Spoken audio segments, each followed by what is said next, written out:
I don't ever slow up, no I don't take shit. I got no love for the fakeness. If you wanna play tough and wanna hate this, I'll always show up. I don't ever slow up, no I don't take shit. I got no love for the fakeness. If you wanna play tough and wanna hate this, I'll always show up and make a statement. I don't ever slow up, no I don't take shit. I got no love for the fakeness. If you wanna play tough and wanna hate this, I'll always show up and make a statement. Everything I do so instinctive and so passionate. Every word I move so descriptive like an adjective. I got a vendetta against people who patented being negative when you should be getting after it.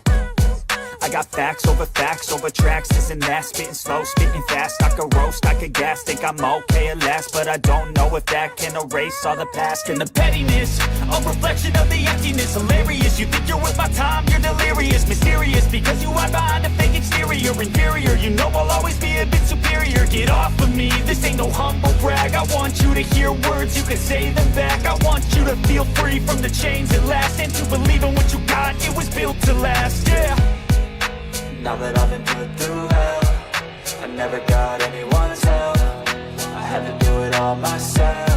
I don't ever slow up, no I don't take shit. I got no love for the fakeness. If you wanna play tough and wanna hate this, I'll always show up and make a statement. I don't ever slow up, no I don't take shit. I got no love for the fakeness. If you wanna play tough and wanna hate this, I'll always show up and make a statement. Gonna learn the consequence of being incompetent. Mental health is confidence, dreams and some modestness. I'm not here to save the day, that's for you to take away. I could play a million mind games, but instead I say something not illogical, something that is topical. Rub it on and watch it go, make yourself unstoppable. Dreams are irresponsible, but they're always possible. If you just believe, you could be so remarkable. Thoughts in my head, a collage and they spread. I'll be great one day, going off of my meds. No, I'm not giving up, no, I'm not giving in. I will make it to the top, taking off in the wind. I gotta make it, I'm saving every day to taste it. I'm patient, but my mind, it can hardly take it. I'm chasing a dream that I've had for several ages. A vacant, modern kingdom for the taking.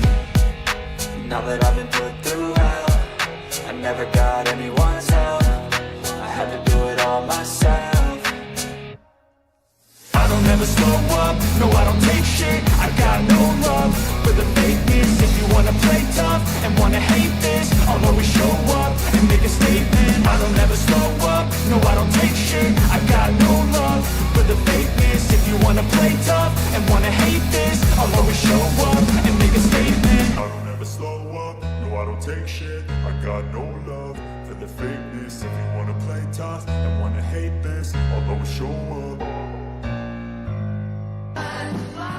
Everything's going our way. Hey, Mr. Stark. Hey, hold on. I got sign guy in my face right now. Let me call you back. Yeah. Oh yeah, I'll call you later. All right. Sign guy, how you doing, man? I'm doing good. I see you stood out your dirty tricks again. Of course, the dirty. Sign guy here. I caught up with David Starr. I caught up with the loser of the $10,000. David Starr. Sign guy here. NWA Houston. David Starr. The educator. Sign guy here. I've caught up with David Starr after he got his ass beat down by the Psycho Circus. Why are you whispering?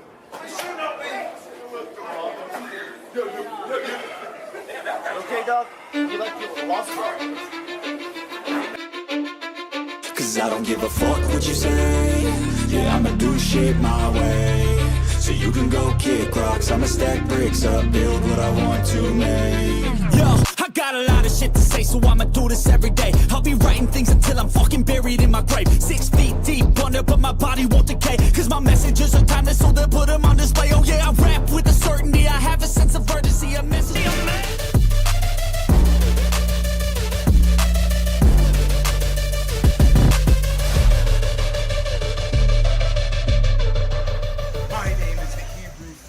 David Starr, and I'm a Jew, and you are not. Muzzle tough. Okay. Hey, I just want to say, everybody, I proved tonight that Mr. Big can go toe-to-toe with the heavyweights. I'm going to take this company over. That's what Outkast does. We are Outkast, and all we do is win. Oh, yeah, and Jew! Okay. Jew! saw Mark Henry. Where did he go?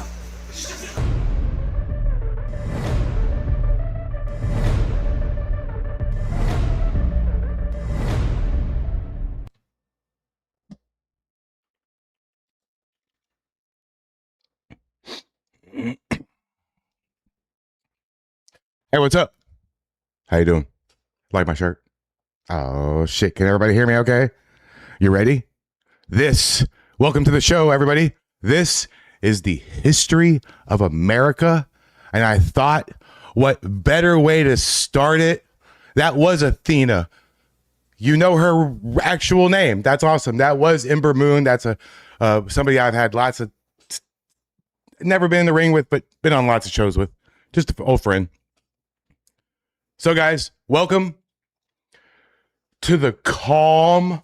Oh, I got to make myself big for this. Hold on. Oh, that's what she wished, right? Okay, look, guys, look.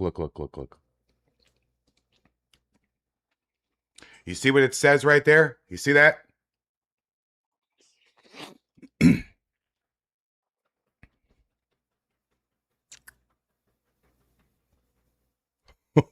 Oh, I know something you don't know, doo-da. I know something you don't know, and you're gonna lose your fucking minds. Oh my god. Oh, all fucking hell is about to break out. Oh, I wish I could. Oh, I can't. Oh, no. You don't understand. When you see, you're gonna be like, shut the fuck up. Shut up, Haley. Look, I'm over last night. All the bullshit. We're not even gonna discuss it. Just watch my coffee and cry. I let it out a little bit there. All good. Look, this is about America. This is about changing the landscape of the country. For me and where I live, it's specifically about getting the Democrats to continue not liking the president, but like maybe love the country. Like if you're a liberal Democrat, you equate waving the flag to loving Donald Trump, and we got to separate that shit. I would love to vote for Trump one more time, but can't do that. We have to move on. Not from MAGA, but from the association of right-wing extremism being linked to waving the American flag and being patriotic. That's fucking stupid. Have you ever been out of this country before? It sucks, doesn't it? It's cool for a little while, but after like a week or two, you're like, yeah, I want to go home. This sucks. But let me tell you something.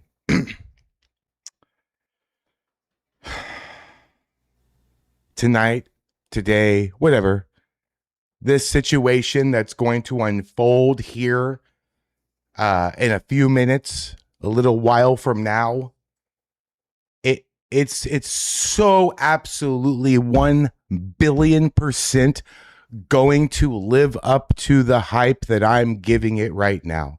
I'm telling you, in about 2 hours from now, your brains are going to explode all over the fucking wall. And you're just going to start thinking, the first thing you're going to say to yourself, honestly, holy shit, are you fucking kidding me? You're just going to start fucking laughing. Okay. All right. On to the show. You ready? We're going to start off with something powerful. So, look, if I'm about to make you cry and you're about to have a little tears, I want you to know that you're definitely not going to be the only one, okay? I'm sorry to do this to you. I really, really am. I'm really, really sorry to do this to you. What is an American?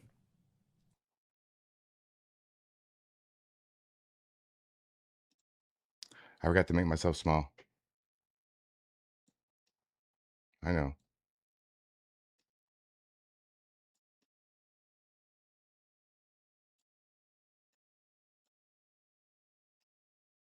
What is an American? That sounds like an easy question to answer, but I think we can start by the process of elimination. We could start by saying what is not an American. Americanism is more than paperwork. Right now, all American has been reduced to is just paperwork. If you have your documents, you're an American. I'm sorry, Is it too presumptuous to ask you? Can we get some hearts in the chat for Charlie? that makes no sense whatsoever. And by the way, not even paperwork if you count all the illegals. But at least the American rights argument is, well, if you have your paperwork, then you're an American. People say, well, an American is just someone who comes here legally. That's complete propaganda. That is absolute nonsense. That is Bill Kristol neoconservatism.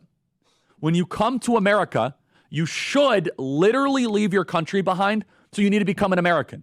Learn the language. You need to be all in. You need to demonstrate it. You need to learn the documents and commit yourself to our creed. But we have a culture to protect. We have a country to love. No man can serve two masters. Christ our Lord said that. We have a heritage to preserve. And people say, oh, Charlie, you're just talking about white supremacy. It's kind of one of those things, like, you know an American when you see one, and it's not skin color. It's something that is, again, in classical writing, in classical Greek literature, they had this idea of the thumos. And I've really been thinking about this since my time with Dr. Orr. It's the spirit. It's the spirited element linked with pride, honor, righteous anger, courage. For Plato, it's what made people defend justice or seek honor, sitting between rational thought and bodily desires. And again, I will repeat, if being an American is only a passport, if being an American is only paperwork, then we're cooked. Teddy Roosevelt said, quote, in the first place, we should insist that if an immigrant who comes here in good faith becomes an American and assimilates himself to us, he shall be treated on exact equality with everyone else. For it is an outrage to discriminate against any such man because of creed or birthplace or origin. But this is predicated upon the person becoming in every facet an American and nothing but an American. Amen, TR. There can be no divided allegiance, no dual loyalty. Any man who says he's an American but something else also isn't an American at all. We have room but for one flag, the American flag. We have room for but one language, and that is the English language. And we have room but for one sole loyalty, and that loyalty is the United States of America. I think it's pretty solid. Teddy Roosevelt. So I don't really talk about it very often, but I was live streaming on Twitch because I've had at that point when Charlie got assassinated, I had never streamed on YouTube before. So you guys didn't even know who I was, but I was streaming on Twitch to like 6 people when Charlie got shot. And I mean, I grew up around guns. My family was in the gun business. And I knew as soon as he, and then I made the mistake that a lot of you made. And I accidentally, and I mean accidentally, I wasn't really even looking for it, but I accidentally watched the close-up video, and I knew he was dead after I saw that. I just knew. I knew he was, it was so horrible. And we share a name. I mean, I go by Charles, but we have the same name, so that kind of hit me hard a little bit too. And I was literally watching live, so it's like, ugh, gross. All right, so I thought about what to do today. I almost got my camera and my pole and my battery and went out and did a flag wave presumptuously of the one tomorrow and did it like a pre-show. But I just was like, it looks like it's about to rain. And then like, as soon as I walked inside, it just started raining. So that's good for tomorrow, guys. Everybody I have like 4 or 5 people maybe coming to my flag wave. Can you believe it? Some friends, I actually posted on my actual Facebook for me, for not Climatics, but for my friends and family and people who live in my area, right? So I just told them, hey, I'm going to do this. This is when, this is why, come out, bring your flags. You know, I can't make anybody do it, but I prefer that people don't bring political flags because tomorrow has nothing to do about Republican, Democrat. Would you agree with that or not? I don't know. Maybe is that just me? Or does everybody agree with that? I don't know. I think it has nothing to do with politics. It's a love for your country. So I thought about what ways that I wanted to celebrate this. And I knew MDG was not going to be live all day for you guys to watch. That's why I went live earlier, right? To kind of fill that void for you. We work together. You notice I hardly ever go live when MDG Gammon or like when Tommy's live. You ever see me compete with them? That's on purpose. That's on purpose. So now that he's in traveling mode and other people are getting ready for tomorrow, I thought that it would be very appropriate to find some videos. And I spent some time researching what I could show you and not with the copyright dumb shit, you know, but I think I got a couple good clips. We won't finish them because in exactly almost 1 minute, right? Okay, exactly 1 hour from now is the time of 6:50 p.m. my time. And that is when the ground starts to shake. I'm telling you, I know you think, boy, he sure is hyping this shit up a lot. This better be Trump with the aliens landing or some shit, right? Let me explain something to you that I'm my opinion only, but it's probably one or two, maybe 2 steps down from that. For me, it's shocking. I don't even know what to say.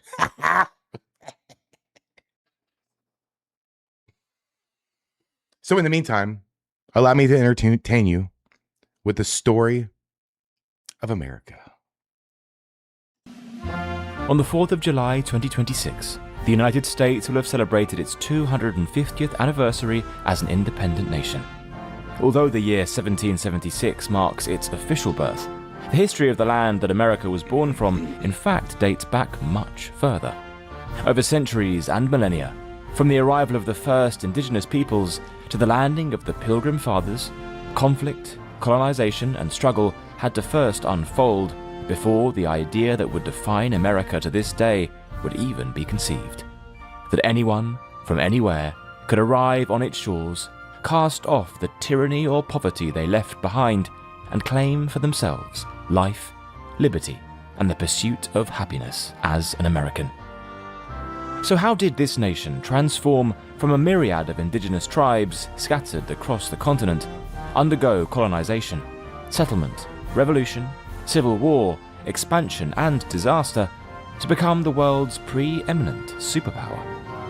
This is the history of the United States of America. The first humans to set foot on the North American Paulie, everything you saw me doing was me leaving you a voice message. continent arrived between 15 and 20,000 years ago. During the last Great Ice Age, a broad land bridge around 1100 AD, making it larger at that time than many European cities like London. Life for the indigenous peoples of North America continued in much the same way for thousands of years, until one of the most pivotal and seismic events in world history occurred at the end of the 15th century. In 1492, Christopher Columbus, who was sailing under the flag of Spain, made landfall in the Caribbean after crossing the Atlantic in search of a new western trade route to Asia. Upon realizing that he had inadvertently come across an entirely unknown continent, he claimed the lands in the name of Spain. I probably will stop every once in a while and just add my little 2 cents. There's a movie called 1492 with a man named Gerard Depardieu. I didn't mean to rhyme, but that's how it came out. That is a fucking badass movie, and you will fucking watch that movie, and then afterwards, after you watch that movie, all of a sudden you'll realize that you fucking hate Christopher Columbus.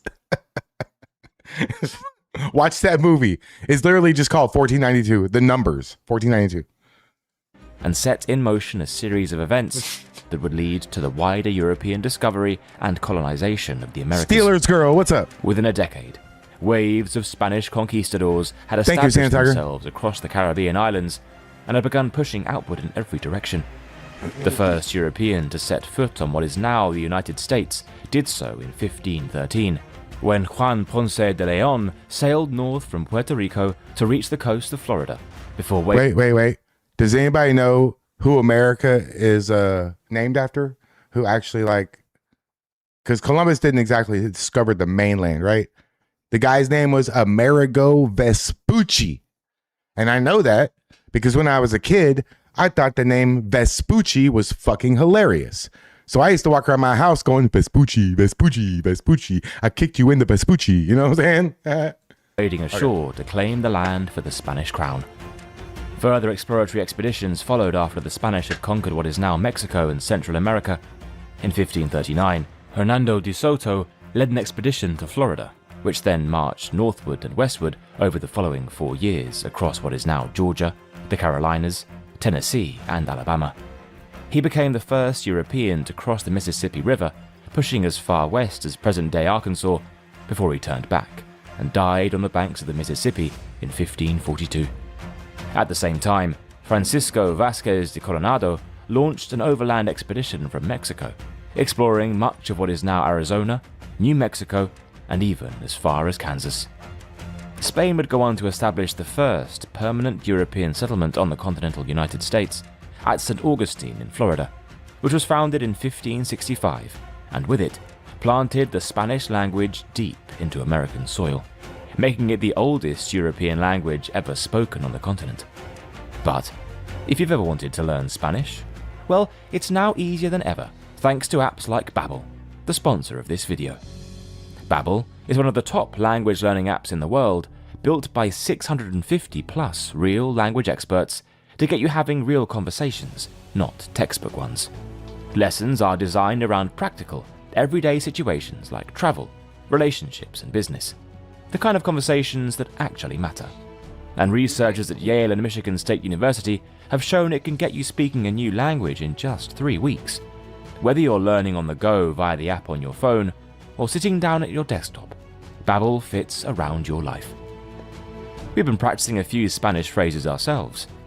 Me llamo means my name is, gracias means thank you, and me trae la cuenta means can I have the check? Right now you can get up to 55% off your Babbel subscription by following the link in the description below, or by scanning the QR code on screen. Let us know in the comments what language you would want to learn and why.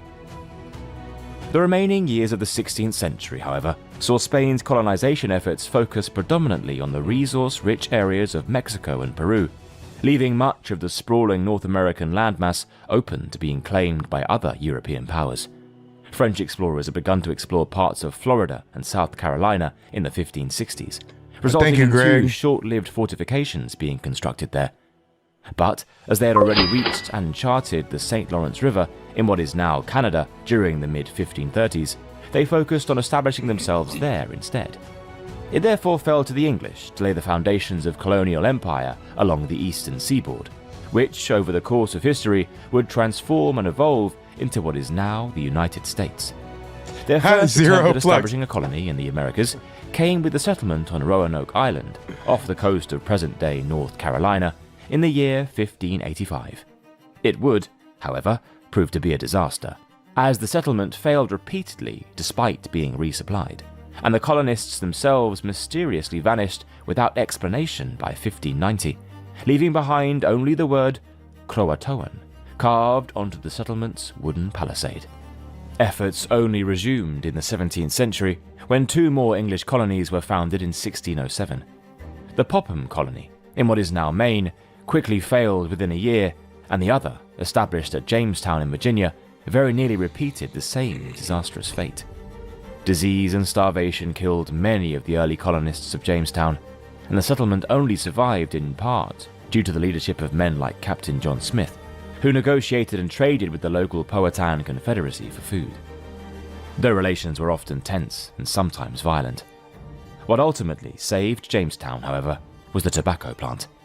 In 1612, the colonist John Rolfe planted a milder strain of tobacco sourced from the Caribbean, which proved enormously popular with English consumers.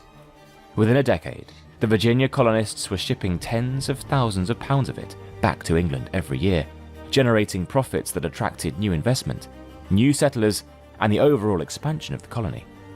The resulting demand for labor to work the tobacco crops produced what would become the defining original sin of the American nation. For in August 1619, a vessel named the White Lion sailed into the Virginia colony and sold the first documented enslaved Africans into servitude in English North America, laying the foundations for an institution which would shape the future nation and persist for more than 200 years. Thank you, Steelers girl. Over 1,000 miles to the north, thank you. A very different kind of English colony was taking root. In November 1620, a group of religious separatists, known as the Pilgrims, made landfall on the Massachusetts coast aboard their ship, the Mayflower. They too quickly faced the threat of starvation, but were saved by the chance encounter with a native named Samoset, who as it happened spoke some English. He returned a few days later with another native man named Tisquantum, otherwise known as Squanto, who spoke even better English as a result of previously being kidnapped and taken to Europe. He taught the colonists how to cultivate corn, catch fish, and navigate the unfamiliar landscape, before negotiating a formal alliance between them and the local Wampanoag Confederation, which would endure for 50 years. In the autumn of 1621, the Plymouth colonists celebrated their first successful harvest alongside the local Wampanoag people, Manor? Okay. which thereafter formed the basis of the Thanksgiving Day celebration. I don't know what Over that the is, but I'll following find out. decades of the 17th century, the English colonial presence along the Atlantic seaboard expanded with remarkable speed. In 1630, the Massachusetts Bay Colony was established, and the settlement of Boston was founded, which would grow into the most populous and prosperous town in English North America within a generation. English settlements in Connecticut, Rhode Island, and Maryland soon followed, and formed around an altogether different European nation's colony taking hold in the region. The Dutch had already established a settlement at Albany on the Hudson River in 1614, and their territorial claim quickly expanded over the following years, especially with the founding of New Amsterdam, modern New York City, in 1624, which served as the capital of the wider colony of New Netherland. Sweden had also joined in on these colonial endeavors in the New World, briefly establishing settlements along the lower reaches of the Delaware River in 1638, before being conquered by the Dutch in 1655. New Netherland was in turn conquered by the English in 1664. Oh, Laura, that's nice. Who Thank you added so it much. to their list of possessions along the eastern seaboard, which, Are you gonna by freak the latter out? decades of the 17th century, had grown to include the Carolinas, New Hampshire, and Pennsylvania, the latter of which was chartered in 1681 by the Quaker William Penn. Seriously, you guys are going to lose your fucking minds. You're going to be so... I don't even know how to explain it. I'm not going to because I don't want... I'll never dox the situation. I'm really good at keeping my mouth shut and still like poking the bear with a stick, you know, and just kind of like, I'm cranking you up, you know what I mean? I'm cranking that. I'm doing the Jack in the Box. You know what I'm saying? Just wait. Oh my God. I can't believe this is happening. By the dawn of the 18th century, the land that would become the United States was effectively divided between three competing European powers. The English, or by now British, colonies, following the Acts of Union in 1707, clung to the shores of the Atlantic Ocean in the east. To the south, the Spanish exerted control from Florida and as far as Texas and New Mexico. And to the north and west, the French had expanded their original territorial claims in Canada to cover a vast area extending into the Great Lakes and down the Mississippi River basin towards the Gulf of Mexico. However, within a few decades, the number of British colonies had grown to 13 after the province of Carolina was divided into North and South in 1712, and Georgia was founded in 1733. With a combined population of over 1 million people by the year 1750, the American colonies had continued to attract a growing number of settlers from across Europe, constituting not only English, Irish, Scottish, and Welsh, but also Germans, That's more accurate. Poles, That's Dutch, better. and That's better. Swedes, as well as an ever-increasing That's number better. of African slaves. So much so that many areas within the 13 colonies were soon becoming overcrowded, and Who would win as a in a result, wrestling match? some Quiet. settlers began to push further westwards in search of new lands to settle and farm. Particularly, You want me to answer that wrestling question? Chief Smoke with a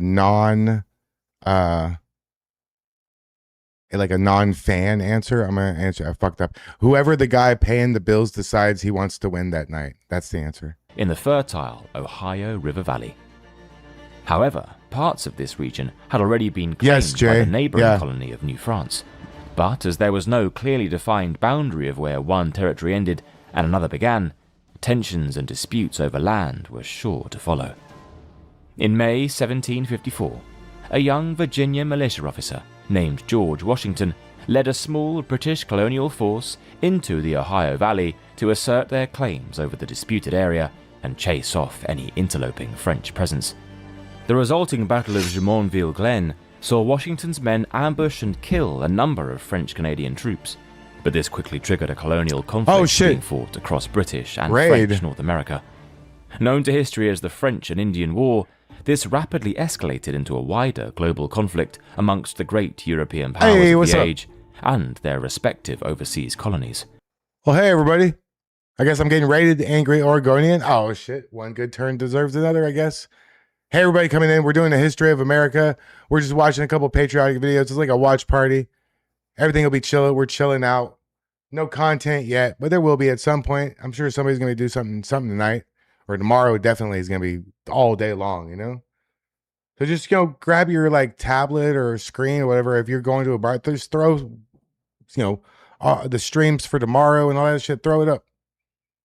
Make us a part of your part. Because I'm going to go have my own celebration, but I'm going to do my own thing first. Do my flag wave, and take my kid for a good old-fashioned American barbecue, And then watch the festivities with you guys.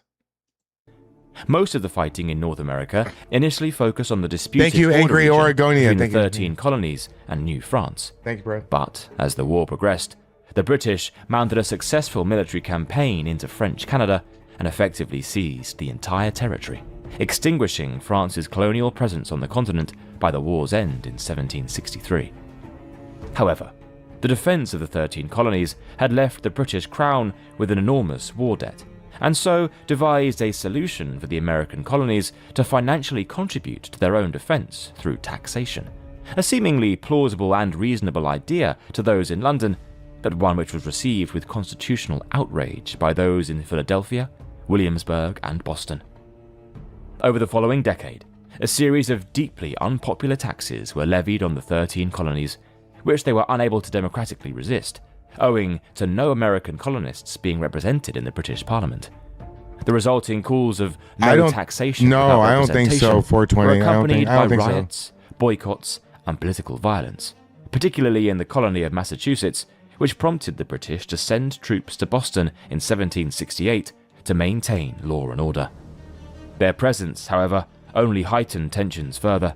In March 1770, an incident occurred in which a group of soldiers fired their muskets into a crowd, killing 5 men in what became known as the Boston Massacre. It depends on what in county. December 1773, It depends on the county you're in. Here, some counties, fireworks are legal, and some are not. Some you have to be on your property. Some you can be in the public right away, but it just depends on where you're at. But at a flag wave where there's traffic and cops and everything everywhere, probably not, dude. Probably not a good idea to do that. What I need to do is shoot a firework off and it goes inside somebody's car or something. You know what I'm saying? ships loaded with British tea inside Boston Harbor had their cargoes dumped into the water by a group of colonists dressed as Native Americans. In the following year of 1774, the British closed Boston's port and drastically curtailed Massachusetts' rights to self-government. But rather than isolating the colony as intended, the other American colonies rallied to its support. That September, delegates from 12 of the 13 colonies gathered at Carpenter's Hall in Philadelphia for the First Continental Congress, where they agreed to a comprehensive boycott of British goods and sent a petition to King George III demanding the repeal of the so-called Intolerable Acts. When the king dismissed the petition and declared Massachusetts to be in a state of rebellion, many American colonists realized that an armed revolution in the name of independence was now the only way forward. On the morning of 19th of April 1775, 700 British regulars left Boston to seize a cache of weapons that revolutionary forces had purportedly stockpiled in the town of Concord, Massachusetts.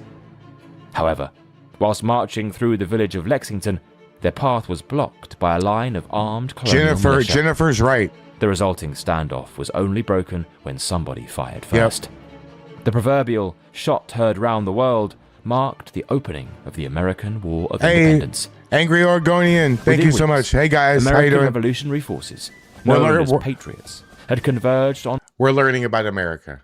Appropriate, I know. Boston and began besieging the British garrison within the city. At the same time, the Second Continental Congress met in Philadelphia, and in June appointed George Washington, the same who had commanded the colonial forces in the preceding French and Indian War, as Commander-in-Chief of the newly constituted Continental Army. The first year of the war, and into 1776, saw the British Angry ultimately Oregonian, I love you, bro. evacuate Boston and re-establish their base of operations in New York City, whilst the American Revolutionary Forces like gained this stream, hard-fought guys. Thank you. experience as they transitioned from a poorly trained and ill-equipped militia into a professional fighting force. The Continental Congress met again in the summer of that year, with notable figures such as Thomas Jefferson, John Adams, and Benjamin Franklin drafting out the foundational document which would birth an entirely new nation. On the 4th of July, 1776, the Declaration of Independence was signed by the delegates of the 13 colonies, marking the official beginning of the United States of America. As the Revolutionary War continued to gain Thank you, pace, Rob. a series of brilliantly executed military maneuvers resulted in the Continental Army gaining the upper hand over the British. Most notably, the victory at Saratoga in upstate New York in 1777. This prompted the French, who had secretly been channeling money and supplies to the Americans for over a year, to formally enter the war as an ally in February 1778, transforming what had been a colonial rebellion into a global conflict, which Britain was far less equipped to win. By late 1781, the British forces were concentrated in Yorktown, Virginia, and so Washington and the French General Rochambeau secretly marched their combined force south to meet them, while the French fleet, under Admiral de Grasse, won a decisive naval battle at the mouth of Chesapeake Bay, cutting the British off by sea. Being effectively surrounded on all sides and made to endure a 3-week siege, the British were compelled to surrender on the 19th of October. Polly, check your text messages. 1781. And although the war would officially drag on diplomatically for 2 more years, the fighting was now effectively over. The Treaty of Paris, signed in September 1783, formally recognized the independence of the United States of America and granted the new nation sovereignty over all territory east of the Mississippi River, south of the Great Lakes, and north of Spanish Florida. The remaining years of the 18th century saw some... Fun fact, I actually bought this shirt.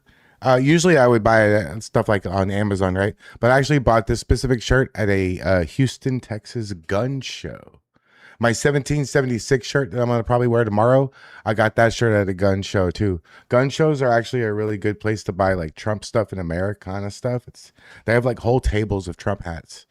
It's Texas. I mean, what do you expect? The nascent republic's most influential documents, institutions, and events occur, with the Constitution being ratified in 1788 and George Washington being unanimously elected as president in the following year.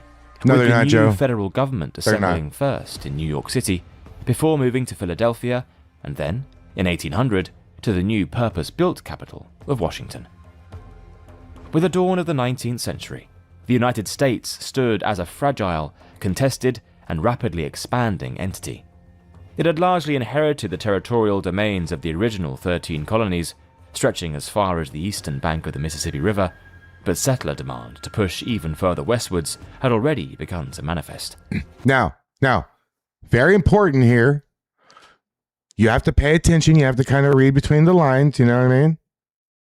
However, you're about to learn how to shut someone the fuck down that says that's from California or the Pacific Northwest or Minnesota or any of these places, and Texas, right? Mexico, New Mexico, Arizona, not in the 13 colonies, not Georgia, not South Carolina. You're about to be able to answer this person and tell them when they say nobody's illegal on stolen land, you're going to make them fucking cry. Here we go. Please pay attention. When Thomas Jefferson became president, he successfully orchestrated the purchase of the Louisiana Territory from France. Wait. The what? The purchase? The what? The purchase? So if I go into a store and I purchase something, did I steal it or did I buy it?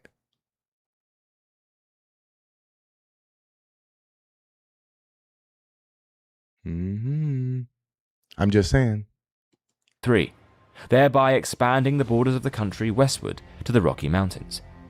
To gain an understanding of what lay beyond this vast and mostly unexplored territory, Jefferson dispatched an expedition headed by Meriwether Lewis and William Clark to explore and map the region. In May 1804, they set off from St. Louis and traveled overland, crossing the Rockies before descending the Columbia River to reach the Pacific Ocean. Oh, no. See, if the police come to me and they say, hey, that bike is stolen, you stole the bike. And I go, no, I didn't. I bought it free and clear from this girl. Her name is Polly. Polly had the bike. I just went up there and bought the bike. I don't know how she got it. They don't arrest me. They arrest Polly. And then Polly wants the cracker. You know what I mean? In November 1805. Their journey mapped the outlines of a continent and fueled the aspirations of a nation that dreamed of one day stretching from coast to coast. Of course I do, Much Laura. of the continent, nevertheless, remained in the hands of either It's the only name I could think of real quick that would make sense. Spain, who had expanded its imperial domain throughout the 18th century as far as California and parts of Colorado in the west, and retained control of Florida before ceding it to the US in 1821. But it was the British to the north, who still held control over Canada, who would prove to be a thorn in the side of expanding American interests. Although relations between the two countries had been repaired following the Revolutionary War, old tensions still remained, and new grievances emerged when the United States began supporting Napoleonic France, whom Britain was at war with throughout the early 1800s. By 1812, accumulated grievances over British interference with American shipping and the impressment of American sailors into the Royal Navy sparked a new conflict between the United States and its old colonial master. The War of 1812 lasted for the better part of 2 years and proved largely inconclusive, as both sides launched unsuccessful invasions into each other's territories across the Canadian border. Although the British were successful in attacking Washington and burning the White House to the ground, the Americans, under the leadership of future President Andrew Jackson, decisively defeated the British at the Battle of New Orleans in early 1815, even though a peace treaty had been signed, but news of it had not yet reached them. With the war over, the United States found itself further emboldened in its right to exist as a nation and began a process of westward expansion to manifest its destiny of spanning the entire continent. New states were quickly formed and admitted into the Union over the course of the early 19th century, with Ohio, Indiana, Illinois, Missouri, Alabama, and Mississippi witnessing pioneers pour westward across the Appalachian Mountains to settle the new land for themselves. However, these lands were already occupied by countless Native American tribes, whose homeland this had been for tens of thousands of years.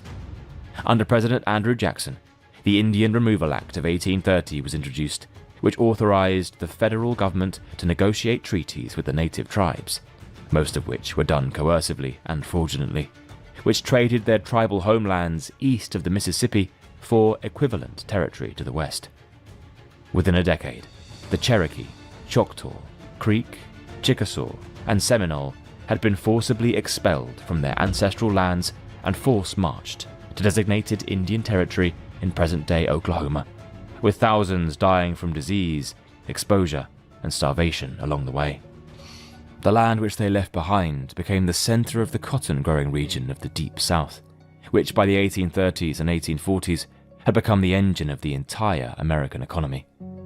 The workforce which underpinned all of this was almost exclusively provided by Danny slave Rebels labor, in the house. sourced from imported Africans and their descendants, which amounted to over 2 million people by the year 1830. Although slavery had been abolished in virtually all of the northern states by this point, the institution of slavery remained integral amongst the cotton-producing southern states and expanded into Alabama, Mississippi, Louisiana, Missouri, as well as Texas, which had declared its independence from Mexico in 1836. Although it was not yet part of the United States, American settlers had begun emigrating there back in the early 1820s, but within a decade had found that the Mexican government had placed numerous restrictions on their personal liberties and outlawed slavery. What followed was the Texan Revolution, with famous battles being fought like that at the Alamo and San Jacinto. With independence secured, the small Texan Republic began negotiations with the United States to be annexed as the 28th state of the Union, which it finally did over a decade later in 1845. But the resulting border dispute, in turn, triggered the outbreak of the Mexican-American War. Over the following years of 1846 and 1847, the US Army invaded Mexico on several occasions and ultimately captured the capital of Mexico City to win the war decisively. The resulting Treaty of Guadalupe Hidalgo, signed in February 1848, transferred over 500,000 square miles of Mexican territory to the United States, which thereafter extended the American frontier all the way to the Pacific Ocean. This was in addition to the earlier peaceful acquisition of the Oregon Territory from Britain back in 1846.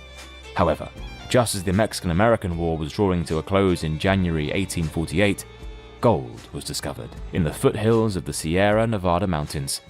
The resulting California gold rush saw the opening up of the West over the subsequent years, as more than 300,000 settlers flocked to the territory, traveling along the wagon trails that stretched across the continent. San Francisco was transformed from a village of a few hundred people into a boom town of 30,000 within just a few years, and by 1850, California was eligible for statehood. By the mid-19th century, the number of states within the Union had grown to 31, and although they were united under a federal government, there was one issue alone that was causing division amongst them: slavery. Every new territory acquired and state admitted since the Louisiana Purchase had chosen either to be for or against the permission of slavery within its own borders. This had largely been determined along a north-south divide, with the more affluent and industrial northern states choosing to be free, whereas the poorer southern states at the center of the slave-produced plantation economy argued in favor of it. There were some states, however, that were effectively caught in the middle between these competing views, with the territory of Kansas in particular witnessing a wave of politically motivated violence between pro- and anti-slavery mobs throughout the latter half of the 1850s, which became a tragic prelude of the nationwide events to come. In 1854, the Republican Party was founded, principally upon a mandate for preventing the expansion of slavery into the new territories in the West. It was this position that carried Abraham Lincoln to win the presidential election in 1860, a result which was so alarming to the slaveholding South that it triggered the unraveling of the Union. South Carolina was the first state to secede on the 20th of December 1860, and within a few months had been joined by Mississippi, Florida, Alabama, Georgia, Louisiana, and Texas to form the Confederate States of America, with Jefferson Davis serving as its president. The Confederates. These will be the states that will defend this country of any ground invasion that ever happens on our southern border. We wish a motherfucker would. There are literally people sitting their entire fucking lives wishing a motherfucker would invade this country by land. Behind every fucking blade of grass. Quickly seized federal forts and arsenals across the South, including Fort Sumter in South Carolina. But the resulting battle between Union and Confederate troops on the 12th of April 1861 marked the outbreak of the American Civil War. Virginia, Arkansas, Tennessee, and North Carolina followed their southern neighbors in seceding to join the Confederacy, and over the following 4 years fought the Union in some of the most brutal and costly battles ever seen in American history. Generals such as Ulysses S. Grant and William Tecumseh Sherman of the Union faced off against Robert E. Lee and Stonewall Jackson of the Confederacy at the likes of Antietam and Gettysburg, which saw old 18th century tactics combine with newly industrialized forms of warfare to produce casualties of unimaginable scale. On the 1st of January 1863, President Lincoln issued the Emancipation Proclamation, which declared all enslaved people in the Confederate States to be free, making the ending of slavery as an institution an explicit war aim. By April 1865, most of the Confederate States had either been occupied or surrounded by Union forces. With no prospect of escape or relief, Robert E. Lee met with Ulysses S. Grant at the Appomattox Courthouse in Virginia on the 9th of April and formally surrendered, thereby marking the end of the Civil War that had claimed over 600,000 Americans' lives.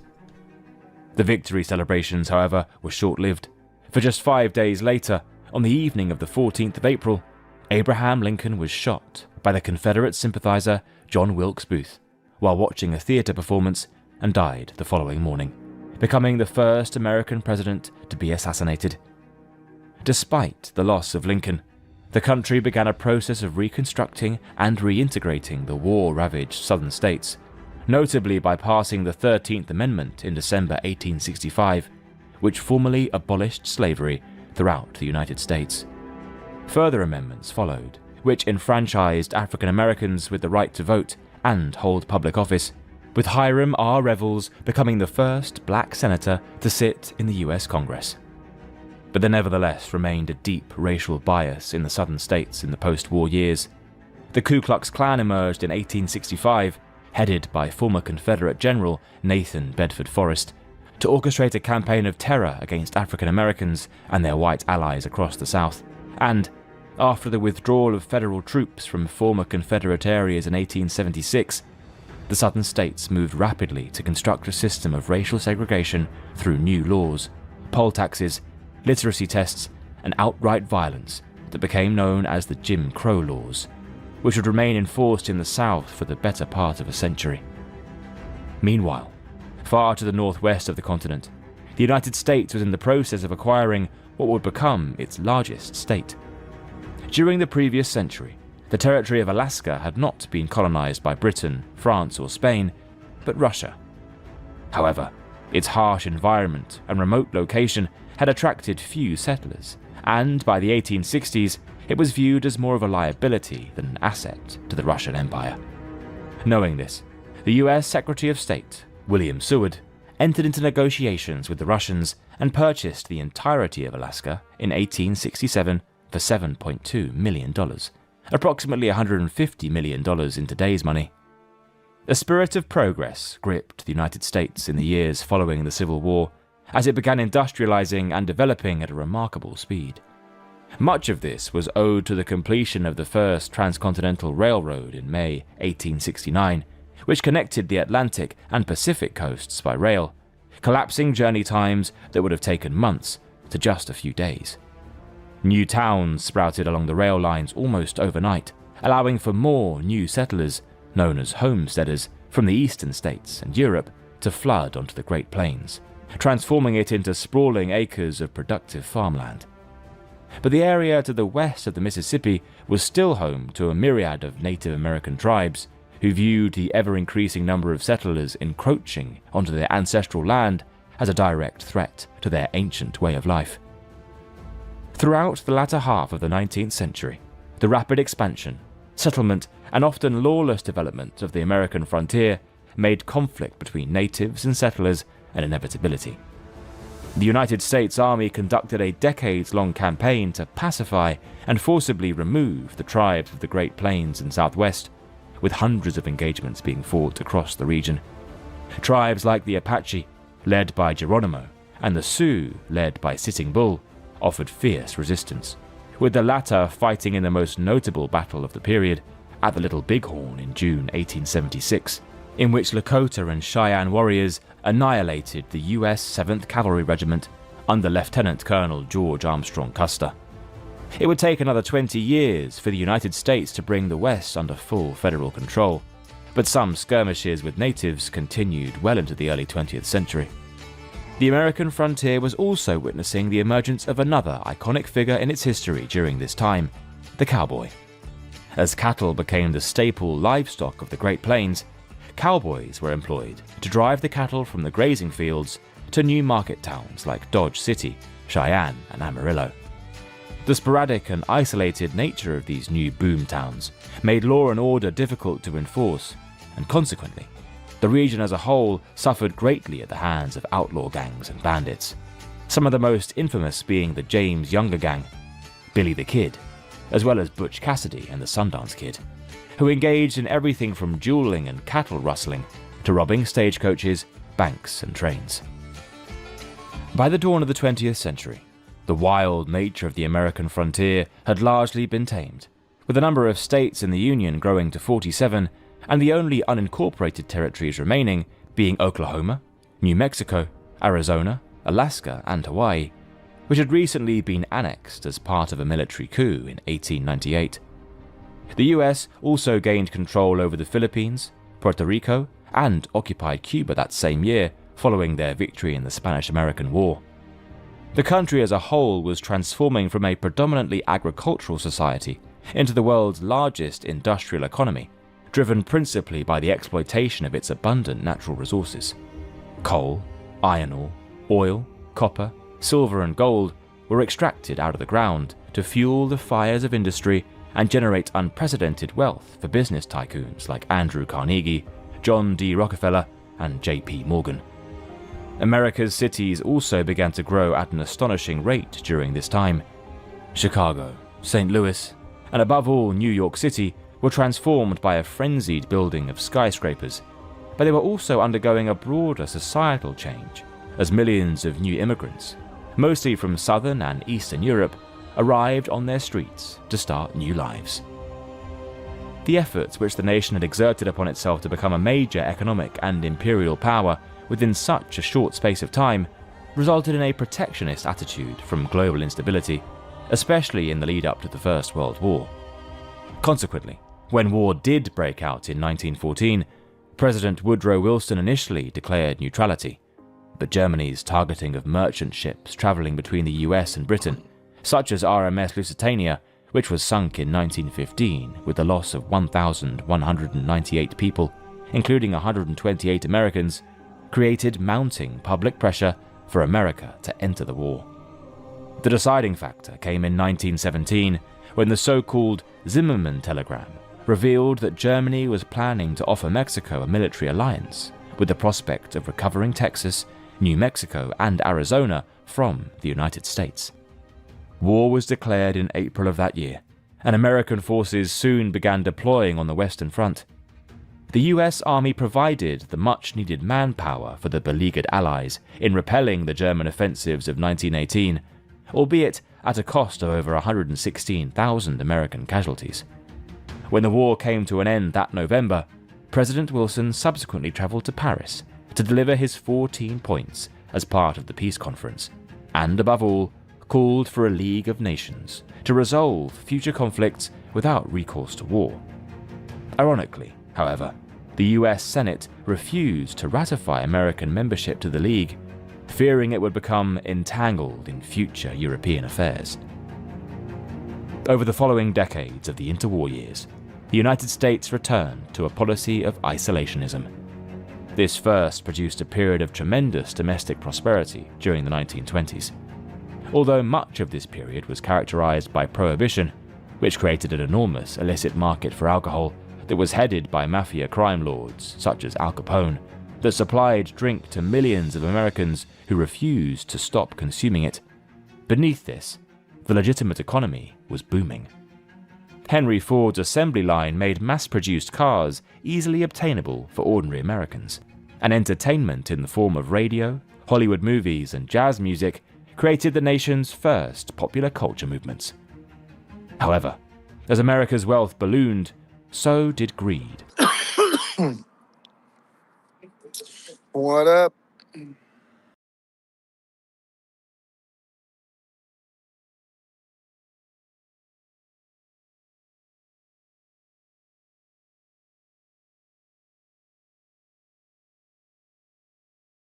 Ladies and gentlemen, it's here. We have liftoff.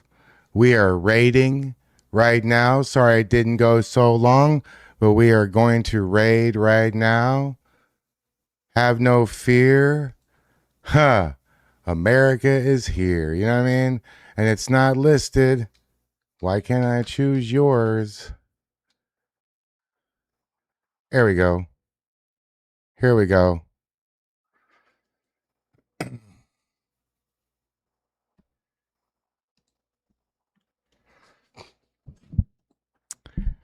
I keep really good secrets.